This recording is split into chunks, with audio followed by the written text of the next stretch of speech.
London के British museum में रखी करीब 4 फुट लंबी संगमरमर की ये मूर्ति एक बार फिर चर्चा में आ गई। मध्य प्रदेश हाई कोर्ट ने धार जिले के भोजशाला परिसर को हिंदू मंदिर घोषित करते हुए जहां एक और करीब 100 साल से चले आ रहे विवाद का अंत किया है, वहीं केंद्र सरकार को यह निर्देश दिया है कि वो 11वीं शताब्दी में यहाँ स्थापित वाघ देवी की मूर्ति, जिसे करीब 150 साल पहले अंग्रेजों ने लंदन पहुंचा दिया था, उसे वापस लाने का प्रयास तेज करे।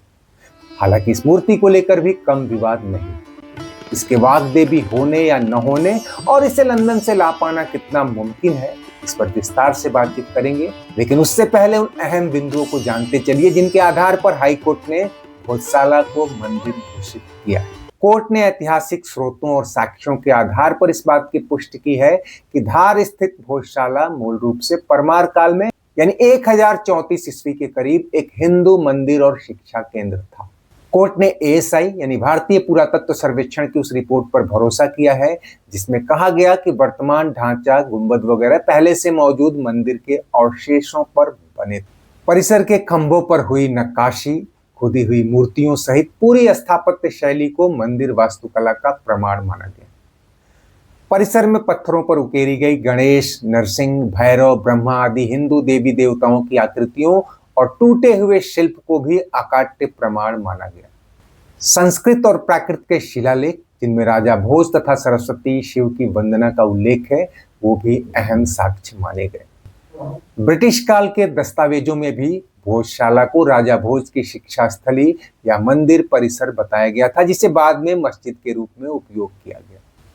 खैर, इस फैसले के बाद जहां बीते 100 साल से लगभग नमाजियों के कब्जे में रहे इस परिसर में अब आबाद पूजा अर्चना शुरू हो गई है, वहीं लोग उम्मीद कर रहे हैं कि जल्द ही लंदन स्थित वाघ देवी की प्रतिमा यहां लाकर स्थापित की जाएगी। लेकिन इसमें भी कम पेंच नहीं है। लंदन के ब्रिटिश म्यूजियम में रखी इस मूर्ति को जैन यक्षिणी अंबिका के रूप में दर्शाया गया और लंबे समय से इसे जैन धर्म से संबंधित मूर्ति ही बताया जाता रहा है, ना कि देवी सरस्वती या वाघ देवी। कोर्ट में एक तीसरा पक्ष जैन समुदाय का भी था, जो इस मूर्ति के हवाले से परिसर को जैन मंदिर घोषित करने पर अड़ा था। लेकिन कोर्ट ने उन ऐतिहासिक दलीलों पर मुहर लगाई जिनमें कहा गया था कि 11वीं शताब्दी के परमार काल में धार और आसपास के इलाकों में जैन और हिंदू परंपराएं लगभग समान थी और वाघ देवी और अंबा दोनों सरस्वती की ही अभिव्यक्तियां हैं, ना कि जैन यक्षिणी। विद्वानों का एक वर्ग ये भी कहता है कि अंग्रेजों की नीति इस बारे में संशय और विवाद बढ़ाने वाली रही। उन्होंने ज्यादातर स्मारकों और मूर्तियों को जैन या बौद्ध से जोड़कर हिंदू धर्म, संस्कृति और इतिहास परंपराओं को कमतर करने की कोशिश की। म्यूजियम के नोट्स में मूर्ति का निर्माण काल 1034 ईस्वी लिखा है और बताया गया है कि धार के सिटी पैलेस से प्राप्त हुई थी। हालांकि कोर्ट में मुस्लिम पक्ष ने इस बात को भी आधार बनाया था कि यह मूर्ति तो सिटी पैलेस से मिली थी, ना कि इस परिसर से। लेकिन चूंकि पैलेस भी तब इस परिसर के करीब ही था, ऐसे में संभव है कि अंग्रेज आर्कियोलॉजिस्ट ने पैलेस को ही लैंडमार्क माना। इतिहासकारों के मुताबिक धार के पुराने सिटी पैलेस के खंडहरों की खुदाई के दौरान ब्रिटिश अधिकारी मेजर जनरल विलियम किनकैड को यह मूर्ति मिली थी, जिसे बाद में लंदन भेज दिया गया। आधिकारिक रूप से साल 1909 में ये ब्रिटिश म्यूजियम में रजिस्टर्ड। इस मूर्ति के ठीक नीचे संस्कृत में खुदे लेख से भी विवाद बढ़ता और बहुत कुछ साफ भी होता।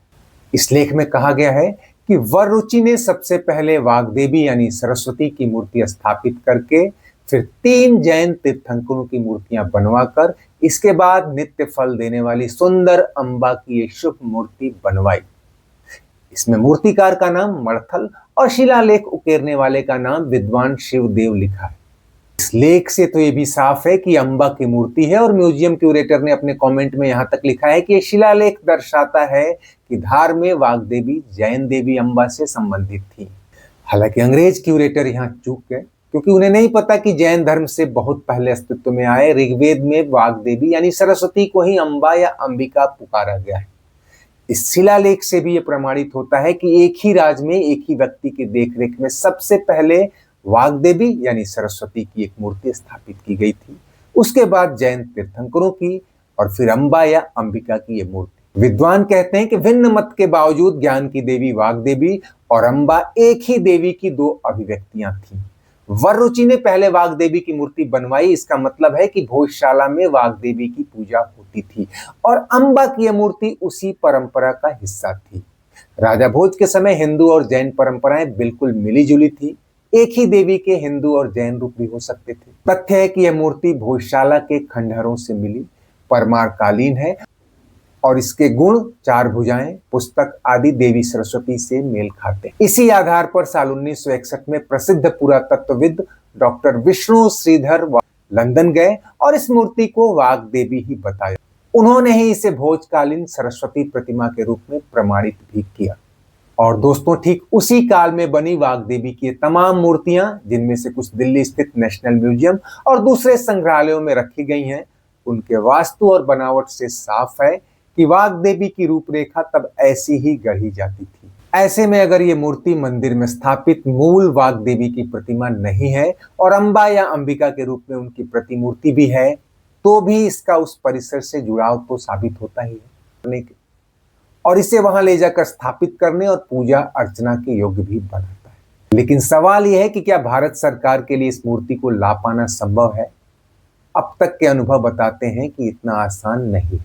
ब्रिटिश म्यूजियम एक्ट 1963 इस बात की इजाजत नहीं देता कि म्यूजियम में संग्रहित कोई भी वस्तु स्थायी रूप से हटाई या लौटाई जाए जब तक कि वो क्षतिग्रस्त या अनुपयुक्त न हो।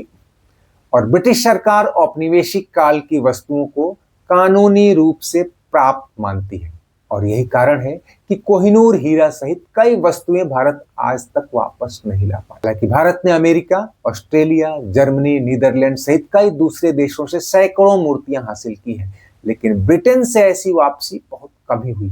ग्लासगो म्यूजियम ने 2023 में 6 मूर्तियां वापस की थी, लेकिन ये साबित होने के बाद कि 19वीं सदी में भारत के मंदिरों से इन्हें चुराया गया था। लेकिन इतनी प्राचीन मूर्ति जिसे ब्रिटेन कानूनी रूप से प्राप्त मानता है, शायद ही आसानी से लौटाए। लेकिन मामला धार्मिक है, ऐसे में संभव है कि दोनों सरकारों के बीच कोई सहमति बन जाए और जब 100 साल की लंबी कानूनी लड़ाई के बाद आखिरकार ये मंदिर परिसर मिल गया, वाग देवी की मूर्ति भी भारत सरकार को मिल जाए और इसे पुनः अपने मूल स्थान पर लाकर स्थापित किया जाए। दोस्तों, चलते चलते वीडियो लाइक और शेयर तो करें ही, अगर चैनल सब्सक्राइब नहीं किया है तो वो भी करते चलिए। धन्यवाद।